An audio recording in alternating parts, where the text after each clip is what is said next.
নমস্কাৰ বন্ধু বান্ধৱীসকল, আপোনালোকক আমাৰ ইউটিউব চেনেল এছামিজ কবিতালৈ স্বাগতম জনাইছোঁ। বন্ধু বান্ধৱীসকল, আজি আমি দক্ষিণ আমেৰিকাৰ এখন দেশৰ বিষয়ে কিছুমান আচৰিত আৰু ভাল লগা ফেক্ট আলোচনা কৰিম, যিখন দেশৰ সৌন্দৰ্যৰ বাবে প্ৰত্যেক বছৰে 6 নিযুততকৈ বেছি পৰ্যটক আহে আৰু সেইখন দেশে হৈছে ব্ৰাজিল। হয় বন্ধু বান্ধৱীসকল, আজি আমি ব্ৰাজিলৰ বিষয়ে কিছু কথা আলোচনা কৰিম। তেতিয়াহ'লে বলকচোন পলম নকৰি ভিডিঅ'টো আৰম্ভ কৰোঁ।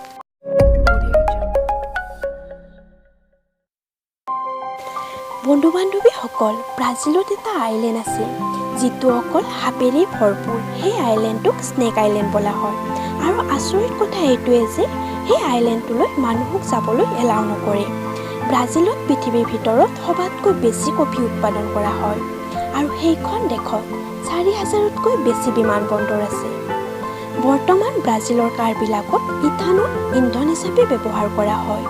বন্ধু বান্ধৱীসকল, আপোনালোকে জানেনে ব্ৰাজিলত বহুকেইটা অঘৰী জনজাতি আছে আৰু সিহঁতে আজিলৈকে কোনো আধুনিক মানুহৰ লগত যোগাযোগ কৰা নাই। ব্ৰাজিলত অৱস্থিত এমাজন ৰিভাৰ বিশ্বৰ সবাতোকৈ ডাঙৰ নদী। আৰু বন্ধু বান্ধৱীসকল, আপোনালোকে জানেনে ব্ৰাজিলতে যে প্ৰথম সোণ ডিস্কভাৰ কৰিছিল? ব্ৰাজিলৰ 90% মানুহৰ ঘৰতে টিভি ছেট আৰু ৰেডিঅ' আছে।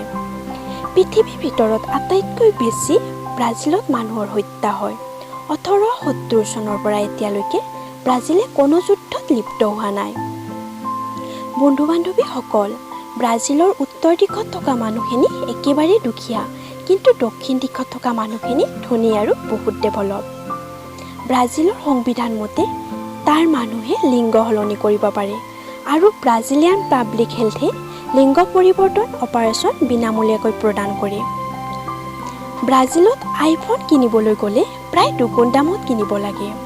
বন্ধু বান্ধৱীসকল, ব্ৰাজিলৰ 35% গাঁৱলীয়া মানুহে জন্তুৰ লগত সংভোগত লিপ্ত হয়, যিটো আমাৰ অসমীয়া মানুহে পাপ বুলি কয়।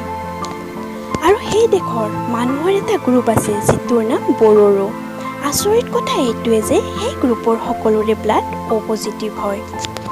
বন্ধু বান্ধৱীসকল, কথাটো শুনি আপোনালোকৰ নিশ্চয় আচৰিত লাগিছে, নহয়নে বাৰু?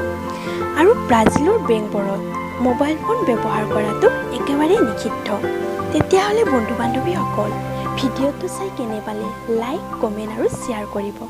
লগতে এই চেনেলটো ছাবস্ক্ৰাইব কৰিবলৈ নাপাহৰিব। ধন্যবাদ।